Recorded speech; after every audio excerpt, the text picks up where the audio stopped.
Indonesia hanya mampu melakukan pengadaan 9 kapal kombatan permukaan selama periode 2000-2020 sebagai bagian dari program modernisasi kekuatan TNI Angkatan Laut yang terdiri dari 4 korvet kelas Sigma, 3 korvet kelas F2000 dan 2 fregat kelas Sigma. Pada sisi lain, TNI Angkatan Laut hingga saat ini belum dapat menghapus semua kapal korvet dan fregat yang dibeli pada era 1980-an, sebab jumlah pengadaan korvet dan fregat baru masih jauh dari kebutuhan operasional.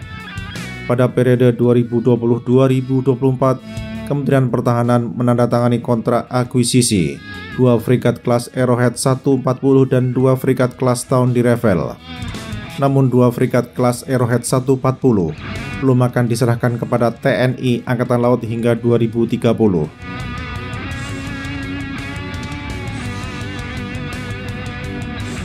Fregat merupakan kapal kombatan permukaan andalan banyak negara di dunia, di mana tonase fregat sudah mengalami perkembangan dibanding pada 1990-an.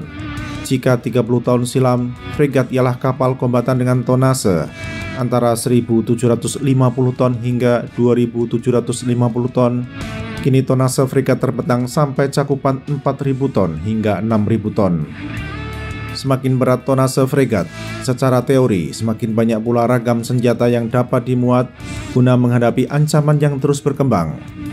Perkembangan ancaman bukan semata disebabkan oleh dinamika geopolitik, akan tetapi pula didorong oleh kemajuan teknologi yang memungkinkan aktor negara dan atau aktor non-negara mengadopsi teknologi tersebut demi kepentingan militer.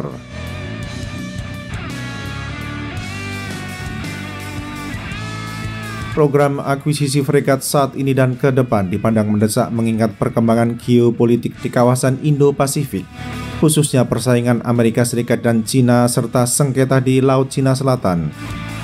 Walaupun Indonesia bukan negara klemen, di perairan strategis tersebut terdapat kepentingan politik dan ekonomi Indonesia yang harus diamankan di perairan yang menghubungkan kawasan Asia Timur dan Asia Tenggara itu. Sebagai primus inter pares ASEAN, Indonesia memang sudah saatnya untuk kembali tampil memimpin ASEAN, seperti yang dilakukan sejak ASEAN berdiri pada 1967 hingga akhir 1990-an. Agar Indonesia dapat kembali menjadi pemimpin ASEAN, kepemimpinan politik Indonesia di organisasi politik, ekonomi dan keamanan kawasan itu harus didukung pula oleh kemampuan pertahanan yang memadai, termasuk pertahanan maritim.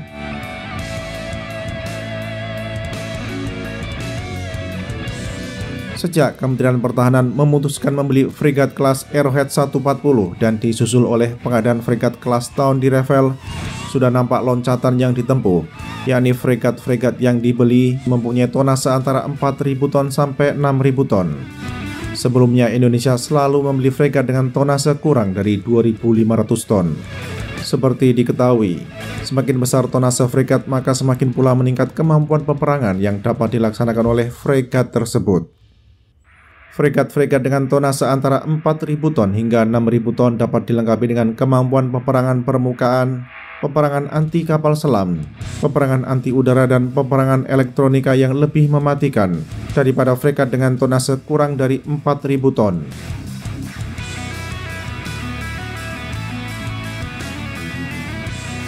Kementerian Pertahanan diharapkan mengakomodasi aspirasi TNI Angkatan Laut untuk program akuisisi fregat baru pada pembangunan kekuatan pertahanan 2025-2029.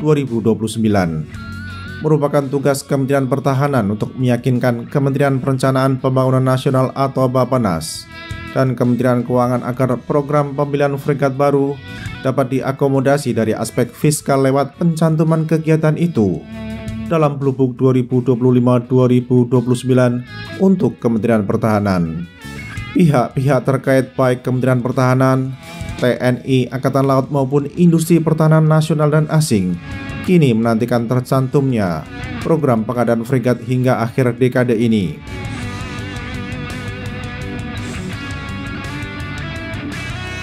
Terkait dengan rencana akuisisi fregat untuk periode 2025-2029, terdapat beberapa hal yang hendaknya menjadi pertimbangan dalam pengambilan keputusan terkait pemilihan fregat yang akan dilaksanakan dalam beberapa tahun ke depan. Pertama, kemampuan peperangan simetris. Indonesia saat ini dan ke depan membutuhkan fregat dengan tonase antara 4.000 hingga 6.000 ton yang dilengkapi dengan kemampuan peperangan permukaan, peperangan anti kapal selam, peperangan anti udara, dan peperangan elektronika yang mampu melindungi gugus tugas atau task force dan bukan semata fregat yang mampu membela diri sendiri saja. Kemampuan untuk melindungi task force kini sudah tidak bisa ditawar lagi sebab ancaman terhadap kapal permukaan semakin kompleks seiring dengan kemajuan teknologi persenjataan dan penginderaan.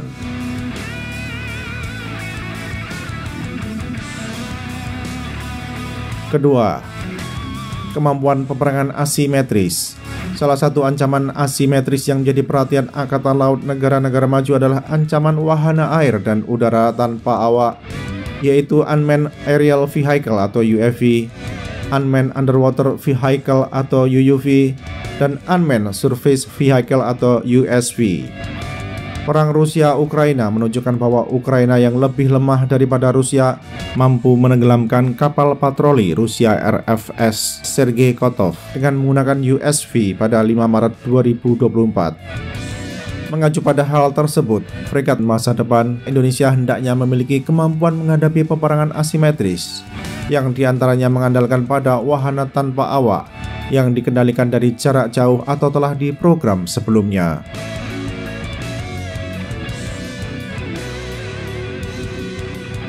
Ketiga, pemanfaatan kecerdasan buatan atau artificial intelligence. Penggunaan kecerdasan buatan kini telah merambah pada sektor pertahanan, walaupun aplikasinya masih terbatas sebab kecerdasan buatan selain belum matang, juga memiliki risiko yang dapat mengakibatkan eskalasi konflik. Salah satu bentuk kecerdasan buatan yang kini mulai diadopsi oleh fregat-fregat keluaran terbaru ialah pemanfaatan predictive maintenance sebagai alat bantu untuk memprediksi kemungkinan kerusakan pada subsistem kapal perang. Pemakaian predictive maintenance memberikan peluang kepada pengguna untuk dapat melakukan penghematan biaya pemeliharaan kapal sebab kecerdasan buatan tersebut mampu memprediksi subsistem apa yang mungkin akan rusak dalam beberapa bulan ke depan.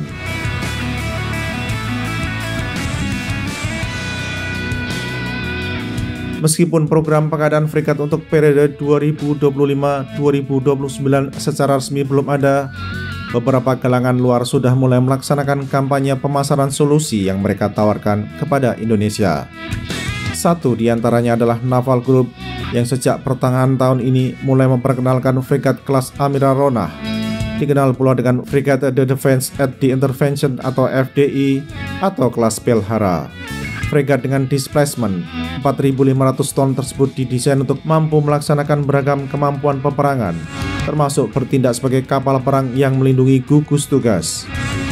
Kemampuan melindungi gugus tugas dapat dilaksanakan berkat persenjataan, seperti rudal permukaan ke udara Aster 30 yang diluncurkan dari 16 sel Silver A50 VLS, yang mampu menjangkau sasaran hingga 100 km dengan kecepatan maksimum 5.040 km per jam.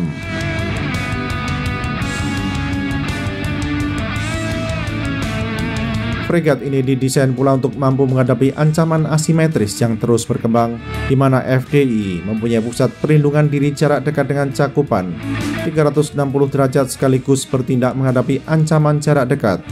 Seperti sudah diterangkan, ancaman asimetris terhadap kapal kombatan permukaan semakin kompleks, sehingga ancaman itu harus diperlakukan setara dengan ancaman simetris dalam menghadapinya.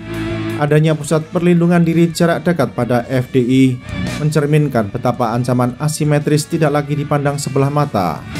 Beberapa tipe persenjataan yang melengkapi FDI, termasuk dua Nexter Narwhal 20 mm remotely operated guns, dapat digunakan untuk menghadapi ancaman asimetris.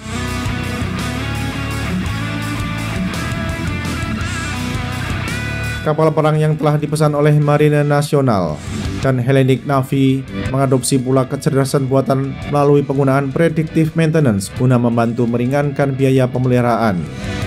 Tersedianya predictive maintenance akan memudahkan pengguna untuk mengantisipasi kemungkinan subsistem yang rusak, termasuk kerusakan lebih awal yang dapat memicu terjadinya unscheduled maintenance. Dengan demikian, predictive maintenance berpotensi menciptakan penghematan biaya pemeliharaan kapal, sehingga biaya operasional dan pemeliharaan dapat ditekan dibandingkan fregat generasi sebelumnya.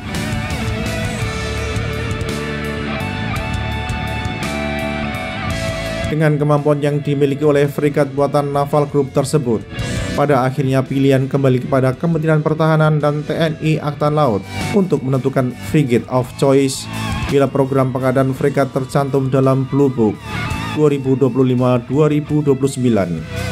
Kemampuan teknis operasional fregat adalah salah satu butir pertimbangan dalam pengambilan keputusan. Selain keuntungan ekonomi dan teknologi, bila suatu kelas fregat dipilih oleh Indonesia, keuntungan ekonomi dan teknologi yang dimaksud bukan semata fregat itu dibangun di galangan domestik, akan tetapi pula pengetahuan dan keterampilan yang didapatkan oleh Indonesia lewat offset dan kandungan lokal.